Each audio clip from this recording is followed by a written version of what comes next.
Okay, and JT, been a while since we did one of these. Welcome back to the after hours, where we're having a Power of 50 debrief, field service today. And again, a lot of great conversations. You've just given me an excellent wrap-up that saved me having to do the chairman's remarks. Let's just go through that again. Talk to me about what were the big takeaways that you had in five great conversations? A lot of good people, a lot of smart people. Tell me about those big takeaways that you had. Well, Chris, thank you. First of all, I'd like to say it's been a wonderful event, as always. It was really great to exchange with so many, 50, I think, different people today. And we really did take some good takeaways from our discussions about identifying and addressing inefficiencies in the service process. So the first thing I'd like to mention is really about the identification of the inefficiencies. And you could generally say there are three categories of ways to do that. The most common one is, listen to your customer. Yeah. Get their feedback. Look at what they are saying when they are complaining. Go to the root of that, and very closely behind that were KPIs and measurements. Yeah. So how do you measure the efficiency of your organization? What are the KPIs you take? How do you see that when they change, and how do you address it also when they change and go to the root causes of if your performance is worsening, for example. And then we also had a couple of, I would say, leaders in the room in terms of identifying inefficiencies. And those were the companies that had, properly implemented Lean Six Sigma or Kaizen methodologies, with black belts even inside the service organization to really identify on an ongoing basis and making improvements, regularly to all these different processes. So that was on the, really on the identification part, and then we dove really deep into the inefficiencies. I'm inclined to spare you that because it really gets depressing, and a lot of it was around IT systems and them not being integrated and breaks in the process and these type of things, which we emerged from then really discussing also the success stories of how you address these inefficiencies. And when we looked at the success stories, it was really comforting because so many different success stories around the table. Everybody had been through a big transformation. A lot of them, again, IT based. We seldom that you hear somebody kind of bragging or naming the IT transformation as a success, but it was really the case.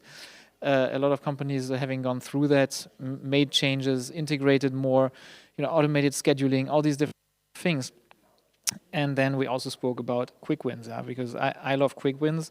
Yes. Everybody loves quick wins, and I always think, when you come back from a conference like this, that's what you want to bring home, a quick win that you can implement tomorrow.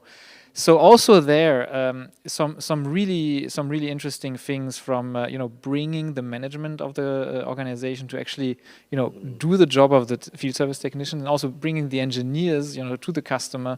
I think this is something that if you haven't implemented it today, you can do it tomorrow essentially.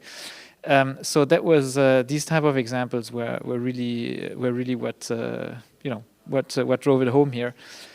Also, being an AI company, and we're kind of at the forefront of bringing AI to all these different companies, was also great to hear, from other companies that we're not working yet with, that they are, embarking on this journey of adoption and looking into AI to, for their knowledge management, to have their technicians, their service staff, even their customers chat with all the knowledge base that they have, but also bring the entire, the knowledge that's hidden inside these nuggets that you have in your service. The tribal knowledge, using Gen AI to bring that out and make that available for everybody in the service organization. I think those were topics that were touched upon. And then also AI-driven root cause prediction, AI-driven service funnels. Yeah. Brilliant. One question I've got. Last time we did this, it was October. Shortly after the last. Yep. Yeah, it was October, and I know your conversations were different there. But one thing I would like to check on. In that 6 months, roughly 6 months, isn't it? 6, 7 months.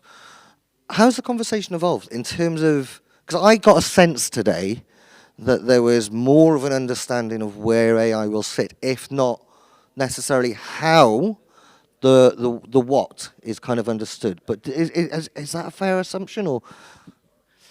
Absolutely, Chris. Yeah, I can fully attest to that from these conversations, from other conversations that I'm having.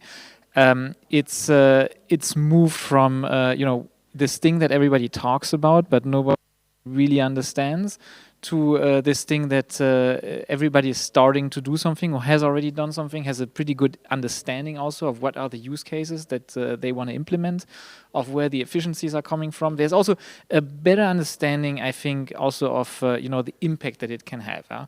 And I think maybe also a year ago or 6 months ago, we were all still a bit like in the dark about how much you can actually improve the process by making the technician faster, how much you can actually have an impact on your first time fix rate, because the technician actually knows upfront, has a much better understanding of the situation, has a root causes that are available for him. And now we're really getting into that, where people have that understanding and are willing to adopt and bring that in, because they see that it's actually not just like AI is a big buzzword, but actually it's very specific outcomes and use cases that we're talking about. Yeah. Brilliant. Well, JT, thank you as always for taking time to give me that insight and that debrief. I know you've had a lot of long conversations today. I know there's a bar that is open, so you're very welcome to go and enjoy the beer, but thank you as always. Real great to talk to you. Take care.